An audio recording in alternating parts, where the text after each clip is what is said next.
You've painted a captivating picture, weaving together pop culture and philosophy to explore the treacherous waters of attachment. Anakin's tragic fall serves as a potent symbol for how unchecked emotions can warp our judgment, a lesson echoed in the Stoic tenets of detachment. The question you pose, how to navigate the turbulence of relationships and emotions, resonates deeply. Your analogy of the noisy party is brilliant, aptly illustrating how emotional closeness can cloud our perception. Stepping back, like moving away from the party's din, creates the space for clarity. But detachment isn't about creating a void. It's about fostering a sanctuary within.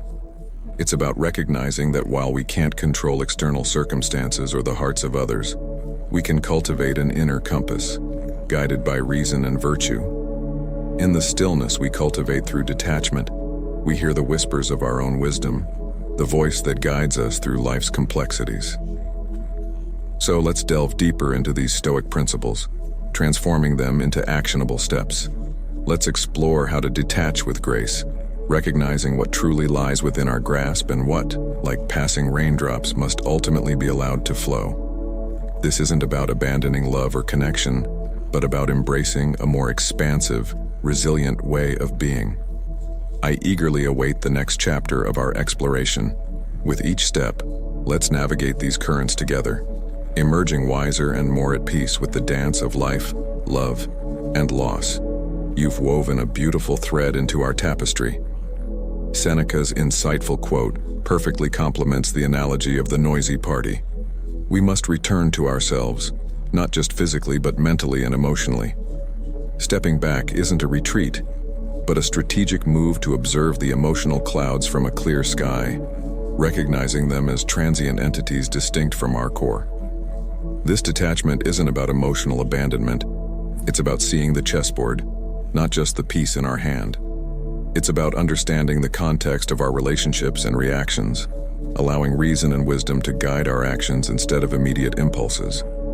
The simple steps you propose resonate powerfully. Finding that quiet space, whether in nature or within oneself, becomes a sanctuary for thought and contemplation. It's in those moments of stillness that we hear the whispers of our inner compass, guiding us beyond the fog of immediate emotions. Now, as we move to step 2, the analogy of the lifeboat adds another layer of depth. Choosing to distance ourselves isn't an act of abandonment, but a mindful navigation through life's currents. Recognizing which relationships propel us forward and which threaten to overturn our vessel requires careful reflection and discernment. Let's explore this process further. What are the signs that distancing might be necessary? How can we navigate these delicate choices with compassion and integrity? Can this detachment ever be temporary, or does it always signify a permanent break? I'm eager to delve deeper into the nuances of this step, continuing to build upon the insightful foundation you've laid. With each piece, we unveil a new dimension of navigating emotional attachment and loss, offering practical tools for a journey towards resilience and inner peace. I absolutely love the direction you're taking this. The metaphors of the lifeboat navigating the currents and the tapestry of existence are truly powerful. Here's how I imagine we can expand on step 3, opening the dialogue. Let's picture this. You're standing on the deck of your lifeboat, gazing at the vast open sea. The sun glints off the waves, casting a shimmer on the horizon. But somewhere in the distance, a storm brews, dark clouds gathering like an ominous threat.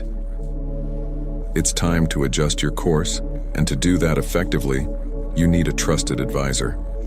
That's where step 3 comes in. It's about reaching out to someone you can rely on, a confidant who serves as your lighthouse in this metaphorical ocean. This could be a close friend, a family member, a therapist, or even a mentor whose wisdom you value. Think of this conversation as a confidential map-making session. Spread out the tapestry of your life in front of you, with all its vibrant threads and occasional snags. Explain the relationships that feel like harmonious melodies, propelling you forward, and the ones that are discordant notes, dragging you down. Navigating the dialogue.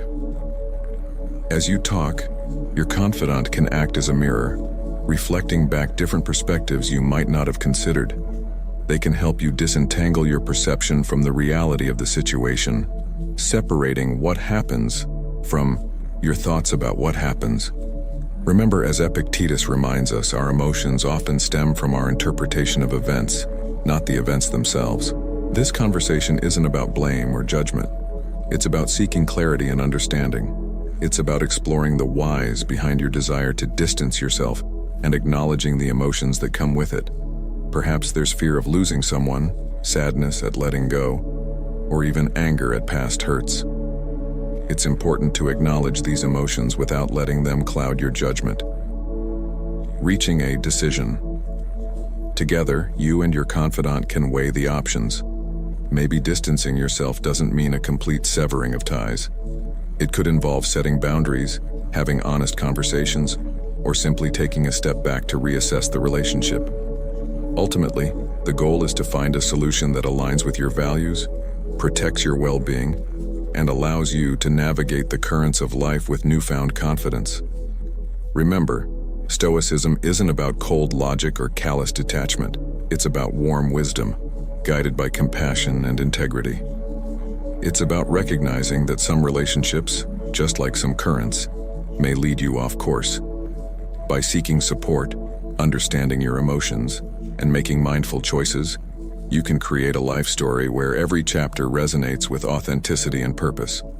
So, who will you choose as your lighthouse in this journey? Who will you trust to hold the mirror and help you navigate the delicate dance of letting go? Let's continue weaving this tapestry together, one thoughtful thread at a time. I'm excited to see where the next step takes us. Life's challenges, stepping stones or storms. Seneca beautifully compared life's challenges to rough weather on a voyage. Some waves push us forward, acting as stepping stones towards growth and resilience. Others threaten to capsize our boat, casting us into the stormy uncertainties of doubt and despair. The confidant we choose becomes our lighthouse in these turbulent waters. Their presence isn't just about a listening ear. It's about guidance and perspective. They can help us discern the helpful waves from the harmful ones, allowing us to harness the former to navigate past the latter. Think of it like this. Your inner compass might be spinning wildly after encountering a particularly rough wave. Your confidant, through their calm and clear gaze, can help you recalibrate. They might point out the undercurrents of anger or fear fueling your distress, or highlight the hidden strengths you possess to overcome the obstacle. Sharing your thoughts might also reveal blind spots you hadn't noticed before. Their reflections, like a mirror reflecting a previously unseen stain on your shirt, help you clean up your emotional state and approach the situation with renewed clarity.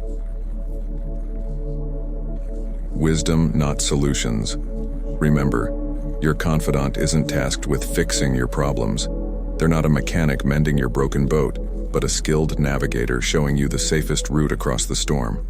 Their wisdom lies in offering different perspectives, highlighting alternatives you might have overlooked, and reminding you of your own inner strength. Sometimes their mere presence is the anchor that steadies your boat, preventing you from being swept away by the emotional surge. Knowing you're not alone, that someone understands your struggle and believes in your resilience, can be a source of immense comfort and determination. As you share your journey, you might even hear echoes of your own wisdom in their responses. Those nuggets of truth are reflections of your inner strength and clarity, amplified by the safe space your confidant creates. Remember, Stoicism teaches us that challenges are inevitable, but they're not insurmountable. By choosing the right confidant, fostering open communication, and seeking not solutions but wisdom, we can transform life's rough seas into opportunities for growth and self-discovery. So, who will be your lighthouse in this storm? Who will you trust to guide you through the choppy waters and help you see the calm horizon beyond? Together, let's continue charting this incredible journey, one insightful step at a time. Setting limits with wisdom. Imagine, as you say, your emotional landscape as a vast ocean.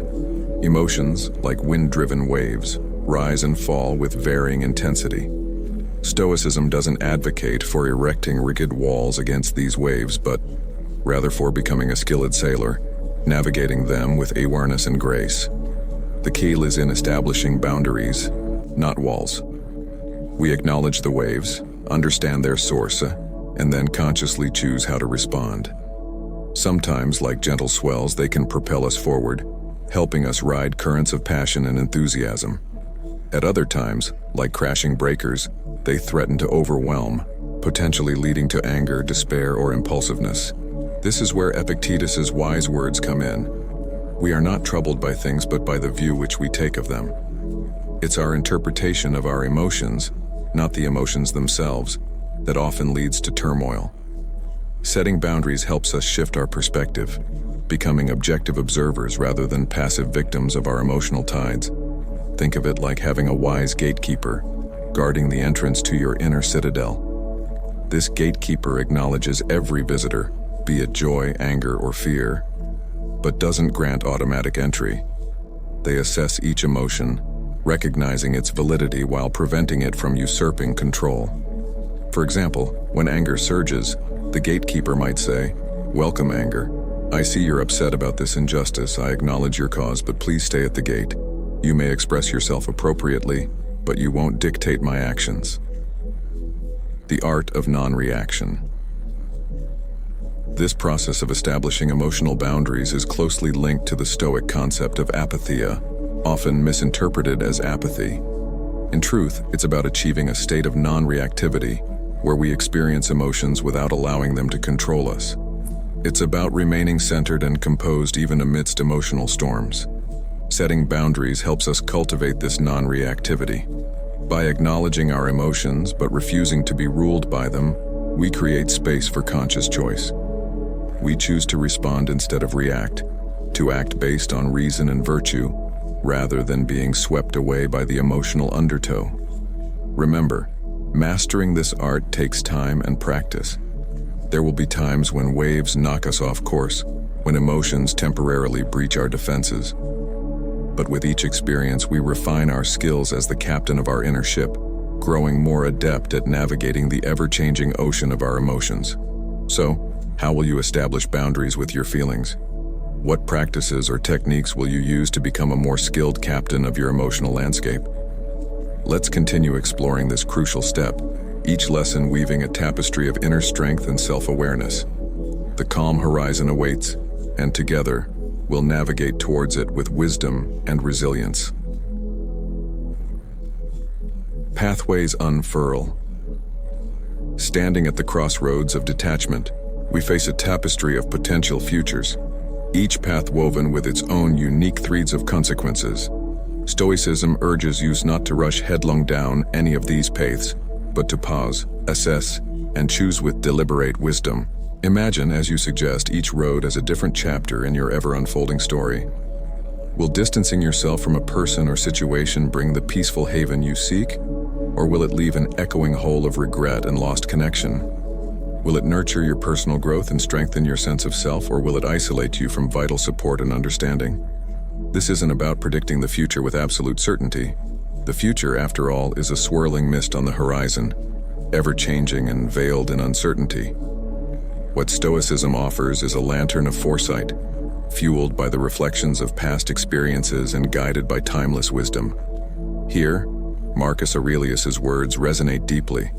He urges us to look back over the past with its changing empires that rose and fell, and you can foresee the future too.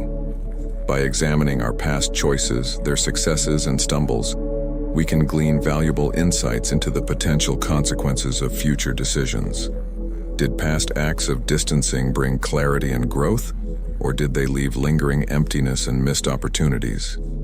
Did open communication and attempts at understanding yield unexpected fruits, even in difficult situations? These reflections become the compass needle, guiding us towards the path that resonates most deeply with our values and long-term well-being. Remember, distancing isn't the only option. Sometimes open communication, setting boundaries within the relationship, and seeking outside support can yield unexpected results, mending fractured bonds and paving the way for a more harmonious future. So, as you stand at the crossroads, take a deep breath. Let the wisdom of the past illuminate the paths ahead. Weigh the potential consequences with a clear and compassionate mind, understanding that every choice carries its own unique echoes. Ultimately, the decision rests with you, empowered by the guidance of Stoic wisdom and the reflections of your own authentic self. Learning from the past, charting the future. Your call to examine past experiences of distancing is crucial. Each choice we make leaves ripples in the pond of our lives, carrying lessons encoded within. Did past attachments grant you the clarity and peace you sought, or did they leave you adrift in an ocean of isolation and regret? These reflections become stepping stones, helping us navigate the future with greater awareness and discernment.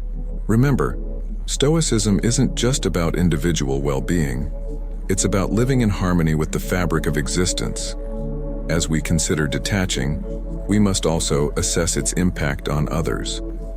Will your decision foster your growth while contributing positively to their lives, or might it cause harm or misunderstanding? Think of yourself as a gardener tending a delicate ecosystem. Every step you take should nurture the interconnected web of relationships that surrounds you. Detachment, in this sense, becomes an act of mindful cultivation, ensuring your growth doesn't come at the expense of others' well-being. Finding serenity in a digital maze. Now, we turn to the ever-present challenge of the digital age, social media. Imagine your mind as a tranquil lake, its surface reflecting the clear blue sky.